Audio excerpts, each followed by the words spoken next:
And then he said, don't wish it was easier, wish you were better. Don't wish for less problems, wish for more skills. I can't catch a break, guys. Yeah. Get them the fuck away from me. I can't be around those guys. People think, oh, well, cleaning your room, that's just a cliche. It's like, yeah, really, eh? Just go ahead and try it. If people had any idea how powerful sleep is for healing from anything, and the fact that it's free. My mind is absolutely bulletproof, solid as a rock. Podcast. Everybody, and welcome back to the Fighting Fit Show. We are continuing our series of embracing food freedom. All right, we're really trying to help people get out of the rut of, habitual eating, habitual problem solving with food. Why do we eat? Why is it important? How can we start using food for fuel and also using it as a tool when we're in control? That's kind of what we're trying to dig into, and that's what we're going to be talking about today. We are focusing on coping with your emotions without the use of food. And obviously, again, this is, for me personally, a very, very powerful subject because it's the emotion behind it that is really the hard part to manage. People use all kinds of things to cope with their emotions. And so that's kind of what we're really going to try and get at today, is like food is simply, the tool that you're using. Some people, do all kinds of crazy things. Like some people take drugs. Some people exercise to an exorbitant amount. Some people literally just shut down and shut in. Some people bitch and gossip and moan. And some people journal about it. Some people meditate. Some people, there's healthy and unhealthy ways to deal with your emotions. And obviously, as a health and fitness coach, a big part of the health aspect is that people are using food. It's showing up on their gut, it's showing up in their arteries, and it's showing up in their self-esteem. It's showing up in their mental health. They're really just not happy about it. And so we're going to kind of go through some tools today that hopefully can help you guys deal with your emotions using other things that aren't food. Because again, obviously, the emotional triggers and all that kind of stuff that are present are always going to be present unless, again, we talk about environmental factors, in which case we remove them, which is an option. And then if we can't remove them, how are we going to deal with them? Because things like stress, is a very broad and blanket term, and you can't just remove stress from your life. So when you are stressed, how are we going to deal with it? Exactly. So what do you think step one is? So step one we're going to do is identify emotional triggers for eating in this case. And obviously, again, I feel like you guys can maybe apply this to whatever your vice is. Maybe it's not eating, maybe it's something else, but identifying your emotional cue or your trigger. So what triggers you? So a list of things that I have here that are, let's say, emotional triggers would be stress would be one. So being overworked and just having a lot of pressure on you. Your environment. So the way your environment is sort of set up. Your happiness, your anger, self-loathing, or disappointment. Yeah, relationships would be another big one. It's like other people are very, very hard to manage and deal with. And so, whether it's work, whether it's home, whether it's friends, family, whatever it is that there is always going to be relationships that give you somewhat of a stress response from time to time. And if you're in a really, consistent relationship with somebody, maybe it's somebody at work, maybe it's your partner, maybe it's your child, maybe it's your cousin, whoever it is, if regularly they're causing you stress, you're going to either have to remove them, and if that's not possible, you're going to have to figure out a way to create a more harmonious relationship.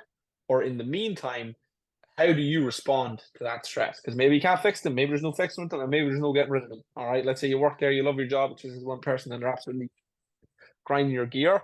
What are you going to do because it's now having a negative impact on your health? How can we deal with that? Well, there's a few different ways that you could deal with it. So one, journaling. Two would be counseling. Three, meditation. Four, friends. And five, family. And then also there's movement practices like yoga, and then you can go for a walk. A lot of times when you're stressed, a little bit of movement can really, really help sort of calm everything down. Breath work is also a really good way to sort of process emotions. Yeah, so, I like that, exactly. So here's the hard part for me personally, and this is where you're going to have a bit of faith here with your tools, is that, being proactive is always ideal, but, it's not really realistic for people who are really struggling. It's like, so, you might have to do these things retrospectively. It's like, yeah, maybe you're going to journal after the fact that you got stressed. Maybe you can't walk in after 20 minutes of meditation yet and just deal with them like a cool, calm, and collected stoic. All right. And so again, maybe that's not where you're at yet, but maybe post the confrontation, instead of reaching for the Pringles, you can sit down, stick on your headphones and just try and calm down for a little bit and just start realizing, okay, there's a different way to deal with this. Maybe you want to write about it. And again, maybe this is something you never really realized about yourself in relation to stress. Like maybe you're a writer, maybe you love to write. And it's like, so maybe just writing about it can help, help you vent, another thing again, yeah, going for a walk. It's like, once we're stressed, there's now this physical response to that and letting out that energy elsewhere as opposed to stacking them is going to be very, very cathartic. But there's also the sort of like willpower, let's say theory. So like if you are trying to be on a diet, you're trying to be really, really good, and then like it takes a lot of mental energy to stay on track and to make the good decisions. But then if you got like, let's say, kids pulling out of you, you're late for work, someone's giving out to you top down, whatever way it is, so that will take away from that mental bandwidth that will help you make good decisions. And when it comes to the thing, you just go, oh, fuck, I couldn't be arsed. And that's your breaking point, and you go and you have your wee binge, or you break your diet, or whatever it is. But the way to deal with that, even if you do that, okay, and you can't catch yourself in the moment, what meditation will do is meditation will help give you that space between that decision, and you'll be able to watch yourself making the decision to sort of cheat on your diet. And when you do that, you'll have like two options. You're like, either fuck it, or you'll just make the better decision, go like, nah, I'm going to leave it. And if you don't have that awareness, something that you can do to build that awareness is journaling after the fact. So let's say your boss gave out to you at work, gave you a load of extra work to do, and now your weekend's cancelled, okay? And you were going to be really good for it with your diet and all this sort of stuff, but that news just devastated you, and you decided on the way home you're going to get a Chinese. So then the next morning, you bust out your journal, you feel like shit, you're like, fuck, I shouldn't have had that Chinese. So you go like, okay, last night when I was on my way home from work, I decided to get a Chinese because I was feeling, and then try and give the most detailed description of how you actually felt so you can actually understand it. And then, ask yourself this question, is that feeling justified? And it's like, should you have felt that feeling? The answer is usually yes, because most of the times, your body just reacts to whatever it is. Was it an appropriate response? It's like, yeah, I should have been stressed. Okay, next time when I feel like this, I will do blank on whatever it is. So next time when I feel like this, ask yourself, what's better, what's worse? So should I have gone to the Chinese? Probably not. Okay, what would have been better than that? Maybe going to the shop instead and getting something quick and easy in the shop that's less calories. Okay, what's worse? Ordering everything off the menu from the Chinese, and getting like full fat Coke, all that sort of stuff as well to make it even worse. So ask yourself what's better, what's worse, and then maybe make a better decision next time. And then that is how you add awareness. We're still kind of dealing with our emotions with food though in that situation. So in that, So again, I agree. So it's like we're moving away from a very destructive approach. Let's say you really want to lose the weight. It's like, oh, why do we want to lose the weight? Or why do we not want to deal with our emotions with food? Well, because it's affecting our weight. So a good step in the right direction would be, oh, okay, right, well, let's deal with it with less food, or less calories. And even, if you're very smart about it, you can deal with it with more food and less calories. So again, win-win. But another step would be, right, okay, listen, you're going home. It's like, why don't you sit on the phone and vent to your friend for an hour? It's like, why don't you journal about it? Why don't you sit? Why don't you meditate? And then after the meditation, if you still, before you went to the Chinese, stick on Headspace, download the Headspace app, do a 10-minute session, and if you still want the Chinese after that, you can have the Chinese. It's like, but at least now starting to kind of go, okay, well, there is other solutions here that are not food. And also, if I can't will myself away from not dealing with it yet, because again, obviously it's a spectrum, it's a journey. With that, obviously, less calories would be good, but we also want, a vice that's something completely different. Like for talk's sake, if you've got chronic, what would you say, carpal tunnel syndrome, because every time you're stressed, you're just journaling too hard. It's like maybe stop the Chinese on the way home. It's like, if whatever way you're dealing with your stress, is starting to become an issue. It's like we need to start dealing with it another way. And it's also this kind of, it's the fact that you're triggered into it. This isn't a choice really. It feels compulsive. It's like, I get stressed, I need a Chinese. Okay, well listen, if you're stressed and you want a Chinese, that's a different thing. And you decide, you know what, after the week that I've had, I put in a certain week, I wasn't expecting Karen to give me such a hard time. I'm treating myself with a Chinese. It's like that's one thing. But when you feel like you're punishing yourself with a Chinese, it's like that's a different thing. It's like when your only response to a stressor is to kind of go for this tool that is also self-destructive, we start having a bit of a problem. So that's how I feel about that. So, I think you're 100% right. So, one of the things that we need to do is develop the toolkit of healthy ways to deal with emotions. So, when you're doing your journaling, let's say the post-hoc one, when I feel like this, I will. What's better, what's worse is just one strategy. It's just one strategy in the toolkit. So, another one, the best one that I think people don't do enough of these days is, like you just said, call someone. So, it doesn't have to be in this sort of like accountability sort of a meeting sort of style thing. Like if you're feeling stressed, I think ladies tend to be way better at this than guys. But just call them to talk about something bad that happened. Anytime something bad happens, I know for me anyway, it's like deal with it on your own. Don't bring anyone else into it. It's your own sort of solution. That's the sort of like atypical response. But anytime if I do have a problem, when I call you or I talk to Stephen about it, you guys give me a different perspective on it, validate my feelings if my feelings need to be validated, and give me that sort of third person perspective that helps sort of create a little bit of space between it. And then also just articulating how I feel about it to someone else and then having them give their perspective on it. It makes everything just seem a little bit more clear, concise, and it's not this big sort of chaotic cloud of emotion anymore. So funny you use the word cloud because, like, I mean, the whole idea is to vent. It's like, when it's caked up in your head, it's very, very hard for it to be real. But again, like we decompress and de-stress just by simply letting it out. It's like, it's like this thing, if you have a habit of holding it inside you, it's like, well, now you need to deal with all this internal energy. And a good way of doing that is, it's like, because again, that's actually a physical act. There's chemicals going off. A walk is something similar. A run is something similar. A good weightlifting session is something similar. The issue is that hump initially is dependent on your personality type for different people. Like some people, like they get stressed, first thing they do is just go for a run. Like if I get stressed, I'm quite literally running away from my problem. So that'll be back for me later.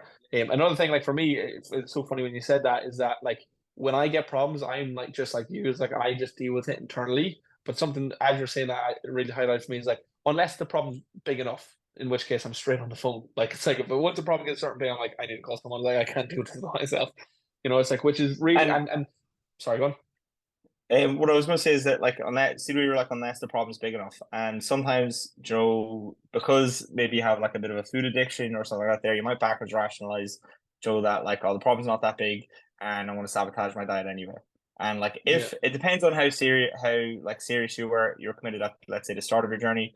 And again, there is degrees to this, but if you're doing it and if you're going to eat food and it's your only source of managing your emotions, and this is what you're doing every single time, and you're gaining weight to the point where you're unhealthy, like it's a big enough deal to call your friend or to call your brother or your sister, or your mom, another big thing, whoever you can confide in. Big thing I would say is like something I've noticed about stress eaters that I've had experience with is that they're always stressed. And again, it's not a knock on them. It's like these are people who seem to be in chronically stressful environments. And so it's like, okay, so yeah, listen, I'd be stressed too if I was in your shoes. And it's like if I was stressed that regularly, maybe like I stress eat, like I don't like it wouldn't be my go-to, but like if my mental battery has been drained by stress, I find it a lot easier to just now pick and not make good decisions and not orientate myself towards my goals. So listen, I get it 100%. But if you're in a situation that you're chronically stressed about, it's like my first protocol is like I need to do as much about that situation as I can. If it's work, it's like I need to start offloading jobs at work because by nature it's too much. It's like, and either you're getting a massive paycheck, to which case it's like, listen, it's worth it. I'll sacrifice my body for the next 5 years to have the life of my dream for the next 50. Maybe that's a decision you want to make.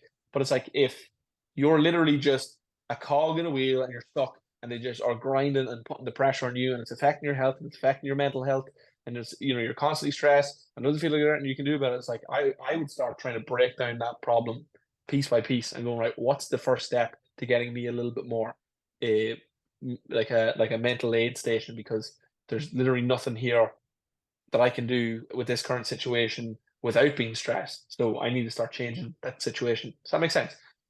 Yeah, no, 100%. You need to break things down. You need, like, if you're stressed all the time, that's not a good thing. It will kill you slowly. It will shorten your lifespan, and like, stress is not bad. Before I say anything else, like, stress is not a bad thing at all.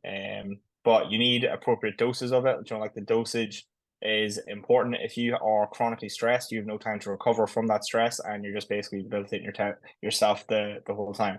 You need to be able to recover, and that's why, like, if you're like, oh god, I need a holiday, I really, really need a holiday, I need to get off work, I need to escape, or whatever it is, so that's a sign that you should be finding a better way to live in terms of managing your stress. Yeah, I was actually thinking about this there the other week. I was thinking of the opposite. I wasn't thinking about stress. I was thinking about fun. It's like, how much fun? Like, what are your little fun tokens? Like, how much fun do you need to be like consistent with things? It's like, because I know for me, is like, if someone's just starts taking away like a few different areas of my fun, a few of my fun tokens, like, it's like life wouldn't be worth living. So what's the point? It's like, Yeah. and that's not to say that that's all that it's about, because I love, overcoming stress, and that in a way, gives you so much like energy Yeah. and passion and all that kind of stuff. But if you're not recharging with fun, it's like, and what is your level of fun based on the amount of stress you have? And for some people, it's like, well, my stress is up here. My source of fun, my source of cope is food. That's got to match. And it's like, okay, well, listen, we can give you other tools to help you manage like other things that are fun. Like, again, once you kind of get into walking, running, chatting with your friends, video gaming, meditation, like these are all things that people enjoy. But initially, there can be a bit of a barrier to entry, because I think, oh, it's not for me, or so, oh, I'm just going to stick to what I know. Can't teach an old dog new tricks and all that kind of stuff. And then also, yeah, we need to start offloading your stress if you are literally in a situation where you can't cope and other things are priority. Like, maybe at one stage that amount of stress was right for you because work was your number one priority, but now that work isn't that much of a priority anymore, maybe it's health, maybe it's family. It's like, what are we doing here? Like, are you just kind of stuck in this cycle of like, this is just the way it's always been, this is what it is, I don't know what to do about it? It's like, well, we need to start breaking it down. Yeah. So I think that's all the points you wanted to get through on that one. What's the next point? So that is coping without food. Next one's respecting your body. So respecting your body, embrace body diversity, and challenge unrealistic ideals. All right. So this is actually something I was thinking a lot about over the last week, is appetite. So appetite and body types. So you can tell me what you think of this, because it's not fully thought out yet. But so like a big thing with people is like set weight. It's like some people have large appetites. All right. Some people have large appetites because that's by nature just kind of how they operate. Like an endomorph is traditionally somebody with broad shoulders and a broad waist. From what I've heard, and from my research and from my own personal observations of people, is like those people generally tend to carry more weight because they've got a larger appetite. They also have a quote unquote slow metabolism, meaning that they are just less fidgety. They're just not a fidgety person. So they're chronically eating, more than they need, and they're like, obviously relative to, an ideal body weight, and they're under moving in relation to that balance. Whereas somebody who's an ectomorph, somebody like myself, narrow shoulder, narrow waist, is always like, for the most part, the majority, they might be skinny, fat, so not doing any weight training. And again, it's been a chronic situation. But for the most part, it's like, we're going to naturally move quite a lot unless we're kind of bound into a desk. And even then, we'll fidget a lot while we're in that desk. And our appetite, we're like just going to get pretty full pretty quick. And so, it's like, I want to be fair to anybody out there. It's like, if you're struggling with obesity or you're struggling with being overweight, it's like, not everybody is playing off the same bat, but everybody still has to come about it with the same solution. Like, everybody always wants to come at it from, it's like, oh, well, listen, my hormone's this, my hormone's that. It's like, listen, at the end of the day, if you want to be this, you're going to have to move more and you're going to have to eat less. And how you do that, I find personally, is like, that's where one of the benefits of coaching and doing your own research and falling in love with the topic and the subject and finding your way. It's like, but being absolutely picture beach shredded, muscular, and being able to, just have it all for a very low cost is very unrealistic. It's like, you can have whatever you want, but the cost is going to be a problem. and your nature is also going to be a problem, and everybody's nature is different. Yeah, no, I think that's 100%. I think like the body types thing, I think is more of it's more of a spectrum. It's not necessarily, you Yeah, know, no, I like agree. Yeah, if of this and course. that. But there are incredibly unrealistic body standards out there. I don't think the solution to that is the body positivity movement. But I do think everyone is different, and I think it's important to like to love yourself regardless of how you look right now. And when you do love yourself, that will actually show in your behaviors, in your actions, and all that sort of stuff. Like if you just sit there and ask yourself, all right, if I actually like genuinely, really, really did love myself, how would I be treating myself? And you know, it's not binging on the weekends. It's not this. All the good ideas start coming into your head, and you're like, oh crap. So maybe you know you're not acting like you love yourself anymore. So starting from that place first. And if you are starting from a place of I'm not enough, well then everything becomes this sort of punishment and this sort of like I have to do this, and then it's not from a place of want or desire or a thing of like helping people or helping yourself. It comes a thing of like you better do this, otherwise you're not good enough. And one is motivating short term, and the other one is motivating long term. And I think that's one of the reasons why the body positivity movement is like does that, where it's like, no, just embrace who you are.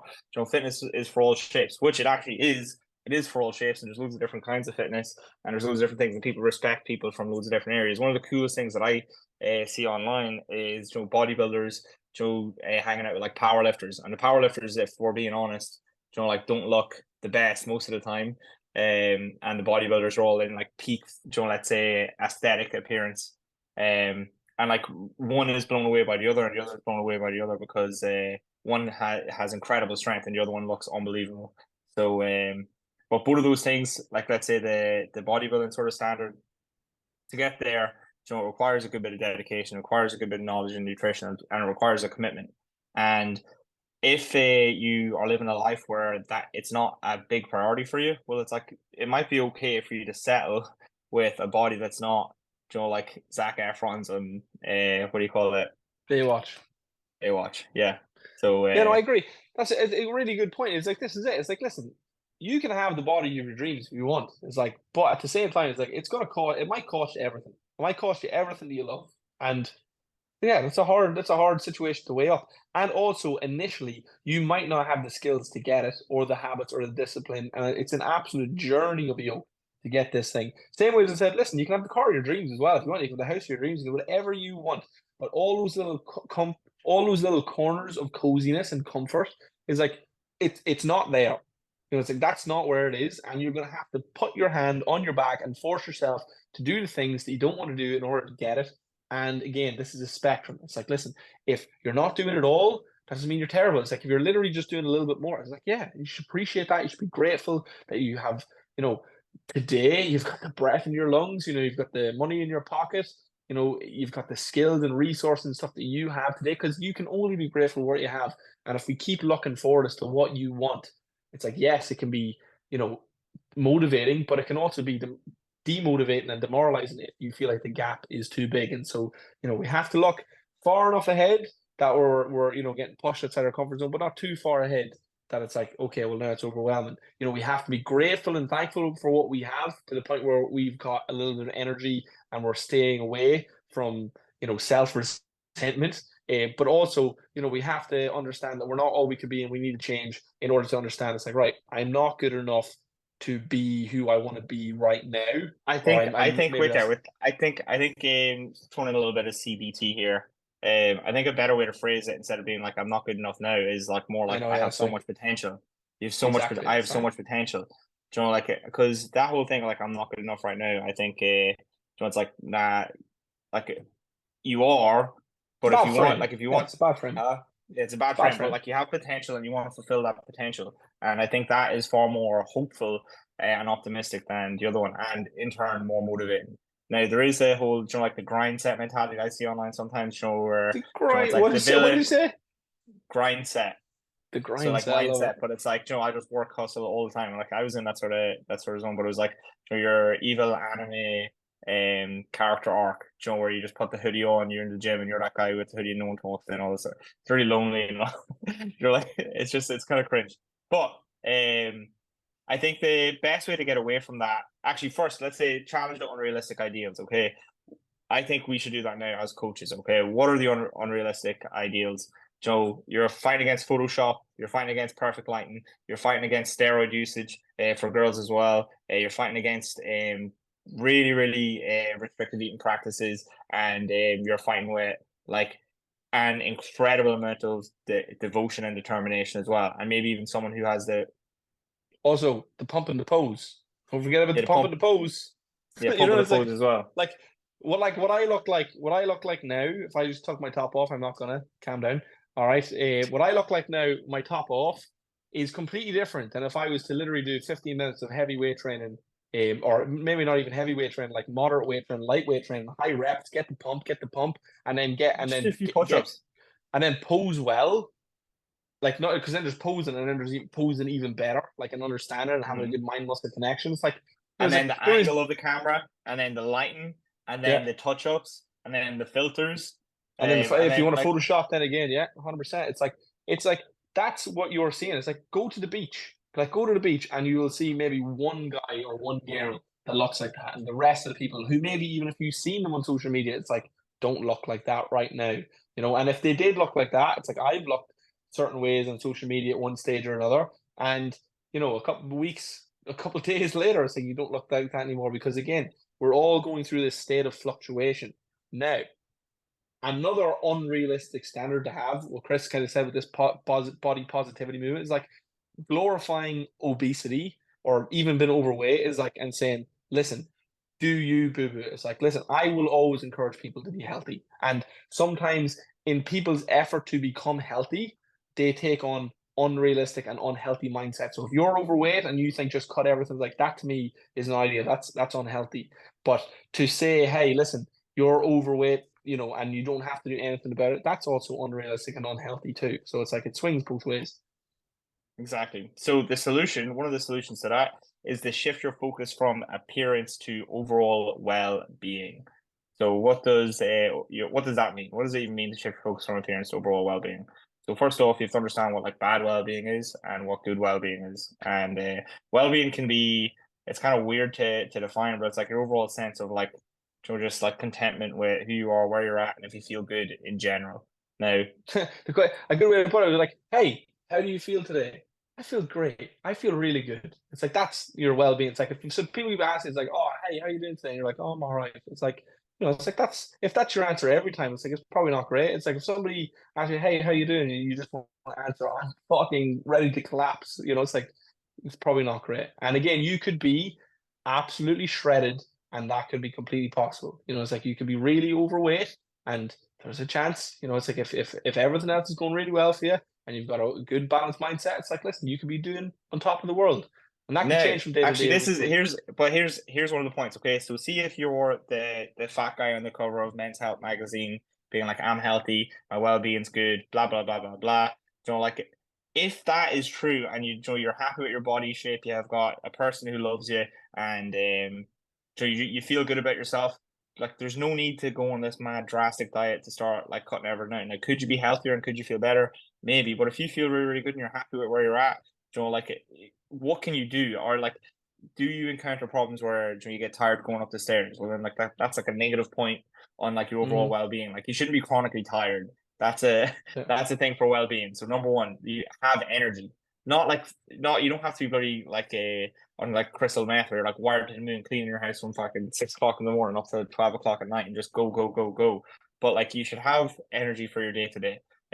You should have as well. It's like if that is you and you are doing amazing and you are overweight, it's like, listen, well, studies show that you won't be able to feel this good for as many years just by nature of this one thing. So if we could just, you know, give your arteries a little bit less plaque to contend with, you know, it's like, well, then again, if you feel great and everything's going well, lose a little bit of weight, you live a little bit longer, you get to enjoy it a little bit more, you know? Yeah. But I do think it's important to mention as well that like there is a thing from being like not too healthy, but like where does it end? No, not even too lean, but just like loads of people, you know, like people who are like the mid-maxers in video games, we call it like mid-maxers, where like you're just trying to optimize everything to make sure that you have the perfect sort of run, the perfect sequence for everything. And people do that with health. You know, like I wake up. Seen him, man. Have you seen that guy? He looks like Looks like that guy from now you're just somebody that I used to know. He literally looks like Yeah, exactly like yeah, him. yeah. Yeah, but I like watching stuff. I think it's really cool what he's doing, and it It gives is him cool. purpose and meaning and all that sort of stuff as well. But he's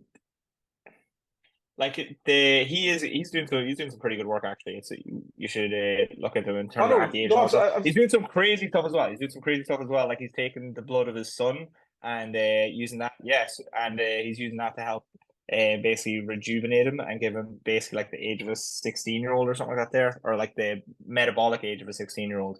And that's something that they've done with mice, where they take the blood of young mice, transfuse it into the blood of older mice, and the older mice basically become younger.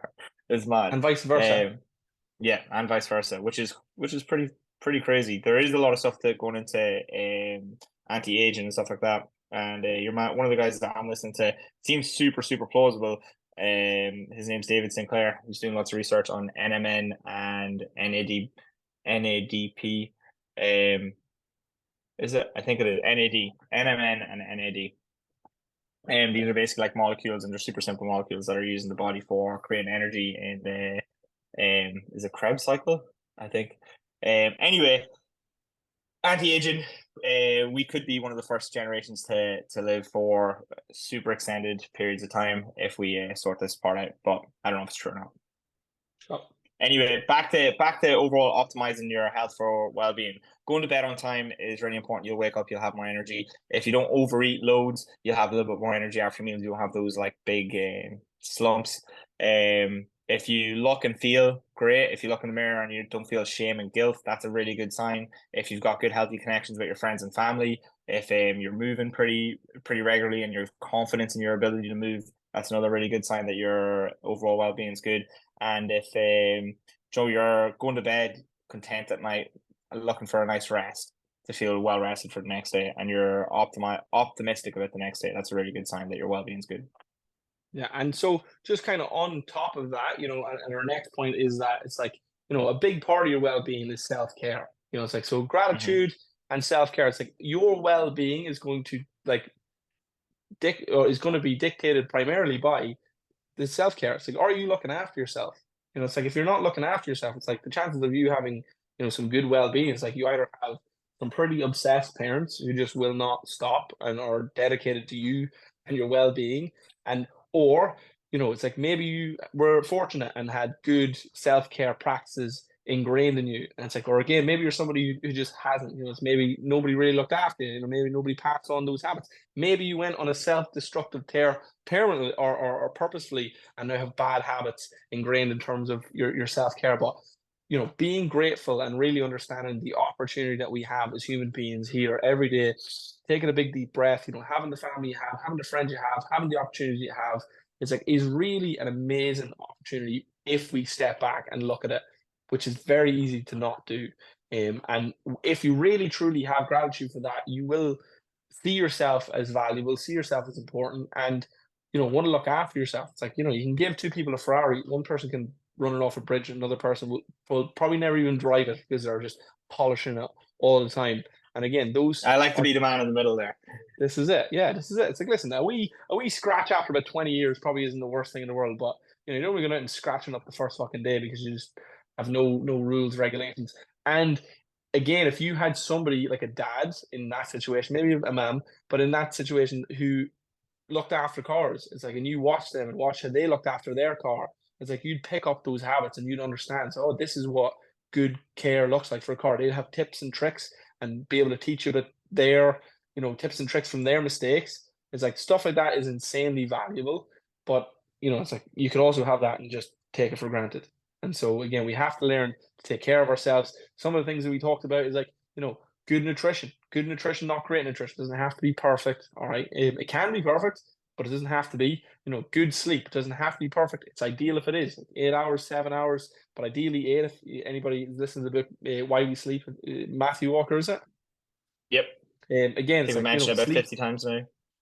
Sleep is absolutely insane. It's one of the things that maybe you should try and get perfect. But if you've got young kids or you've got, a really stressful life, it's something to work on and improve upon. Exercise regularly, meditation, journaling, passions, hobbies, friendships, relationships, all the things that we mentioned is like brushing your teeth, washing your face, washing your arse. It's like the things that are really important to do is like if you're not doing them, it's all going to affect your well-being, as you know. And the big thing I feel like that we opened up today with is this kind of whole thing is like if you're stressed and your way of dealing with stress is food, it's your only way of dealing with it, or maybe you have other addictions. Gabe Mate, the Rebel Hungry Ghost, really kind of opened my eyes to an awful lot of addictive tendencies that we all have from time to time, and it's a trauma response, and we're all traumatized from something in some way or another. Maybe it's big, maybe it's minor, maybe it was minor but it felt major, maybe it was major but it feels minor, and it's like we're all carrying stuff and we're all trying to deal with it this way. And as you said, Chris, before, it's like sometimes it's not conscious, sometimes just in your nervous system, like, and you're just a reactive person, or maybe you're just a mopey person, or maybe you're just responding to it for whatever reason because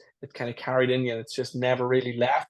And as a practice of self-care, it's your job to try and take ownership, understand it, develop from it, and work through it, and come the far side of it feeling like, you know what, in the grand scheme of things, over the last week, month, year, my well-being is better off because of it. And if you can't say that, it's like, okay, we got some work to do.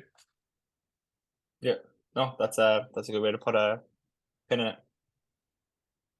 Are we putting a pin in it? What do we got? We got about 5 minutes left. That's it. If you want to dive into something else, it's up to you. Well, I think one of the things that I was going to talk about there was practice gratitude for your body. So you're on about gratitude in general and self-care in general for your mental health, but specifically for your body. So a lot of people think of their mind and their body being separate, especially Western people. Like we think our body is our mind and body are two different things. And like if you are unaware, your brain is connected to your nervous system, and your nervous system runs throughout your whole body. And your mind and your body are the same thing. Like you can close your eyes and put your mind at the tip of your finger, and you can feel it. Not literally, do you get me? But you can put your attention on it, and that's your mind in it. You can feel everything, okay? And like just if you have an emotion, okay, which you think is mental, but it's actually a physical sensation. Do you get me, Joe? If you're nervous, where do you feel it? If you're angry, where do you feel it? You feel tension. Yeah, it's like it's in your body. All these emotions are embodied. And with yoga, it's a somatic practice, which means that like you move your body and you release this tension, you release different stuff. Like there's something incredibly relaxing, for your mentality. So if your shoulders are up, you take a deep breath in, shrug your shoulders, and then deep breath out, roll your shoulders on your back. So the reason why that's like relaxing is because these emotions are embodied. And when you take care of your body, like with a movement practice, with something like yoga or Pilates or walking or stretching or whatever it is, you will feel better. And I think taking care Sorry, of I feel like we should kind of continue this one into the next one. Just kind of feel free to just keep freewheeling it, which is exercise and feel the difference. Yeah, so reconnect with joyful movement. So yeah, exercise. If you see all the videos and all that sort of stuff where people exercise and be like, this is great, like from the 80s and all, get a pump, all that sort of stuff. Like the reason they're like that is because it feels good. Like obviously it sounds a bit better and you want people to think that exercise feels good, and it is hard sometimes. But it's also really, really fun as well. Like football is exercise. Why do you play it? Because it's great crack. Do you get me? Going to like lifting weights is good crack, especially with good people around you, have good music playing, all that sort of stuff. Like it's fun. It feels good. Yoga, it feels good. Like the reason people do it is because it feels good. And then when you do it the first few times, it doesn't feel as good. If you tight hamstrings and you're trying to stretch them for the first time, it feels kind of sticky and uncomfortable, all that sort of stuff. Yeah, but when you get the release and you see how good it feels after, you're like, oh my God, I can't believe how much I needed that. I think so that's one of the ways that you can like feel the difference. Like that's what's really, really important about that one. Like feeling the difference between what it's like when you don't work out versus when you do work out. And working out can be loads of different things. Like just go for a 20, like get out a pen and a piece of paper, ask yourself, how do I feel right now? Okay. Scale of 1 to 10 even, or put a label on it. What sort of emotion it is, okay? Go for a 20-minute walk and come back. How do I feel right now? You will notice that your state has changed. There's a difference. There's a big difference, and then you can manipulate how you feel throughout your day and optimize how good you feel, or optimize your well-being by doing different rituals or different workouts or different things. We kind of talked earlier on. We talked about I half-heartedly said something, and you talked about reframing it. And one of the things is it's like the next one is reconnecting with joyful movement. And I feel like maybe there's some people when we say joyful movement, some people, I don't enjoy any movement. It's like, listen, let's have a little think about that. Right? Again, Wait. Yeah, let's talk. I have something on this. I seen a YouTube short last night. And it was actually really sweet. It was this kid who was standing outside a shop. He was like in like Detroit or something like that there. And Joe, he was like, this guy walker was like, you always this hard? Or it was like, yeah, I'm OG, man, I'm OG, go away, all this sort of stuff. But he's like, man, you need to cry. You need to cry. And it's like this, I don't know, 14-year-old. He's like, how old are you? You're a baby. And he's like, man, I've been this hard all the time, like for years, whatever. I'm OG, blah blah blah blah. And he's like, I was like, you got your mom, your dad, you still got them? And he's like, what about your grandma? And then he's like, Joe's like, oh, she died last year. He's like, man, you just need to cry. And he starts fucking crying.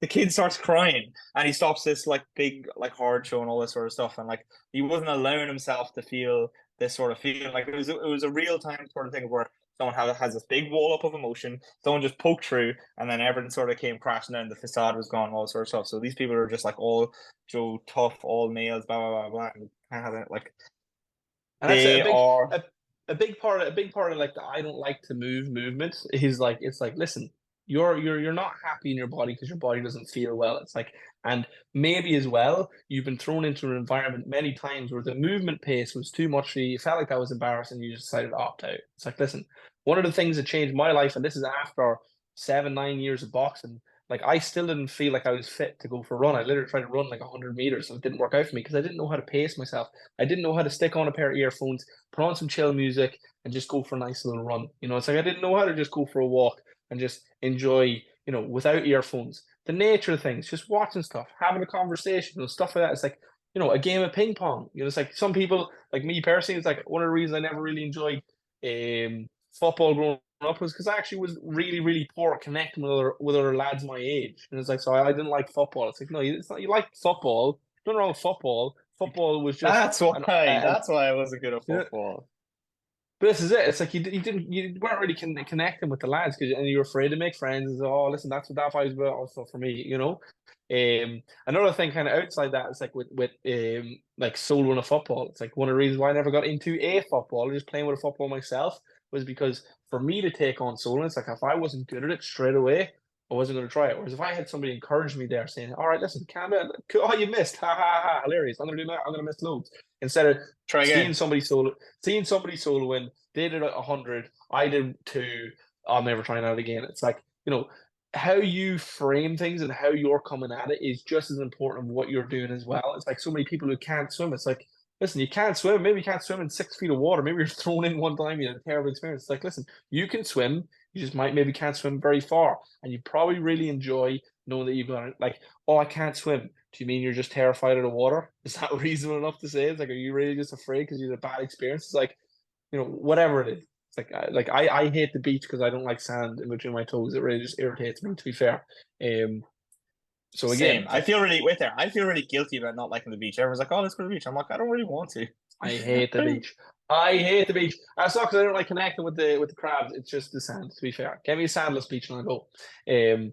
But also again, anyway, kind of tangent there a little bit. My point is this. My point is that if you reconnect with a movement that suits you, that you actually like, and it might take you a couple of tries, is like you'll find that exercise now isn't a laborious thing. And now all you have to do is focus on not eating every one of your options. You know, if you're looking to move into health, maybe you have to get a little bit more organized. Maybe you have to expand your cookery skills. But again, we're really talking back to self-care. It's like my kids have to move. Obviously, like something interesting is they crave it right now. And if we neglect that, I'm sure they will just reject it and not want to see it as effort. But it's like movement initially is fun. Movement's something that we like to do as human beings. And the more old we get, like, are we trying to conserve energy and that kind of stuff? But it's like if you find a passion, movement's not a chore. It's actually something that you know you should do. If you have a kid, you will naturally encourage them to move. If you have a dog, you will naturally want to walk it. You know, it's like, and through discipline or lack of there, you know, you might not follow through with it, but you know that it's a good instinct. You know that you should have a well balanced diet, and we know when we're not serving ourselves and we're not caring for ourselves. And the goal would be, it's like, listen, you need to take care of yourself as if you're somebody else that you care about. You know, it's like we kind of, again, Oh, listen, it's like it's only like we're very polite. Listen, it's only me. Don't worry about little old me. It's like, well, we are worried about you. In fact, you're starting to become a problem for everybody. All right, that you need to start taking care of yourself because you're a little dark hole or a little dark cloud, and you're pulling. Obviously, and this is a bit of a selfish thing for other people. It's like you're pulling other people into your negative vibe. It's like you're just in that negative vibe. But if that's what it feels like, just been around you, it's like I'm sure it's hard for you. Or again, maybe you're just really good at hiding it and you go home and you cry home to yourself. It's like whatever it is, like we got to take care of ourselves because you're all you got. It's like at the end of the day, behind your eyes, that's all you have. And that's what the whole meditation is about. It's like if you close your eyes and just kind of sit with yourself, like, how do you feel? How is your well-being? Are you doing all right? Do you need to cry? Do you need to cry? Not sure if I dropped out there. No, you didn't. You didn't. That was adorable. That was really sweet. That's what you. That's your point. It's like it's like sometimes like we just don't know what's going on. It's like it's something you said that kind of drew my attention to was the thing in your finger. It's like there's places of your body right now, like your left shoulder blade, that nobody was thinking about when they were listening to this, and now all of a sudden you're thinking about it and you're feeling it, and it wasn't even there before. You didn't like my pelvis. I hadn't got a clue what my pelvis even was until I was about 20 years of age. Through Pilates, I hurt my back. It's like a whole structure there, and I had absolutely no idea what it was or how it operated. And there could be feelings in you at the minute that you're just not aware of. It's like they're happening. Listen, your shoulder blade was there before I mentioned it to you. Your my pelvis was there before somebody brought it up to me, and it was associated with all these things before it was ever brought up to me. But the thing about it is that we weren't aware of it. All right, we have to become aware of these things. We have to train ourselves to be aware of these things. And Chris is gone, so I think we'll leave it there for this week, guys. Thanks so much for joining us on the FF show. I hope you have a wonderful time, a wonderful week, and we'll catch you in the next one. As always, thanks for listening. Peace.